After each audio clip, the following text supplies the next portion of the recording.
Hi കുട്ടീസ്, ഇന്ന് ഞങ്ങളുടെ വീട്ടിൽ കുറച്ച് ഗസ്റ്റ് വരുന്നുണ്ട്. അപ്പോൾ അവർക്കുള്ള ഫുഡ് എന്താണെന്ന് നോക്കാം.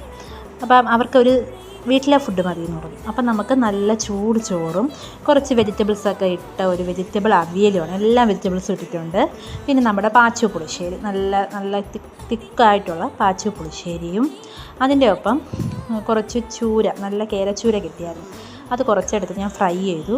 നല്ല മസാലയൊക്കെ പുരട്ടി വെളുത്തുള്ളി ഇഞ്ചി പേസ്റ്റൊക്കെ ഇട്ടുള്ളൊരു ഫ്രൈയും, നമ്മുടെ അച്ചാറും, നല്ല സൂപ്പർ മസാലയൊക്കെ പിടിച്ച അച്ചാറും, പിന്നെ വെള്ളരിക്ക കിച്ചടിയാണ്, തൈരൊക്കെ ഒഴിച്ച് ഉള്ള വെള്ളരിക്ക കിച്ചടിയും, അതിൻ്റെ ഒപ്പം വൻപയർ ഉള്ളിയും കൂടെ ഇട്ട ഒരു തോരൻ, വൻപയർ പുഴുങ്ങി ഉള്ളിയും കൂടെ ഇട്ട തോരൻ. ഇത് ഉരുളക്കിഴങ്ങ് മസാലയാണ്. ഉരുളക്കിഴങ്ങ് ഒന്ന് പുഴുങ്ങിയിട്ട് അതിൽ മസാലയൊക്കെ ഇട്ട ഉരുളക്കിഴങ്ങ് മസാല. ഇതൊരു സ്പെഷ്യൽ ചിക്കൻ കറിയാണ്. ഇതിൽ സവാള ഇട്ടിട്ടില്ല, സവാള ഇടാതെ തക്കാളി മാത്രം ഇട്ടിട്ടുള്ളൊരു ചിക്കൻ കറി. ഇത് പിന്നെ നമ്മുടെ താരം ഇന്ന് മട്ടനാണ്, മട്ടൻ റോസ്റ്റാണ് വെച്ചിരിക്കുന്നത്. നല്ല പേസ്റ്റ് രൂപത്തിൽ, കാരണം ചട്ടിയിൽ നിന്ന് അത് അനങ്ങുന്നില്ല, അമ്മാതിരി റോസ്റ്റായിട്ടാണ് വെച്ചിരിക്കുന്നത്. അപ്പോൾ ഇന്നത്തെ സ്പെഷ്യൽ നമുക്ക് മട്ടൻ റോസ്റ്റാണ്. അപ്പോൾ മട്ടൻ റോസ്റ്റും പിന്നെ അതിൻ്റെ ഒപ്പം പപ്പടം കാച്ചിയിട്ടുണ്ട്. നല്ല കുറച്ച് പപ്പടം, ലാസ്റ്റ് പപ്പടം ഡപ്പ അടച്ചപ്പോൾ അങ്ങ് പൊടിഞ്ഞു പോയി. അപ്പോൾ പപ്പടവും ഉണ്ട്.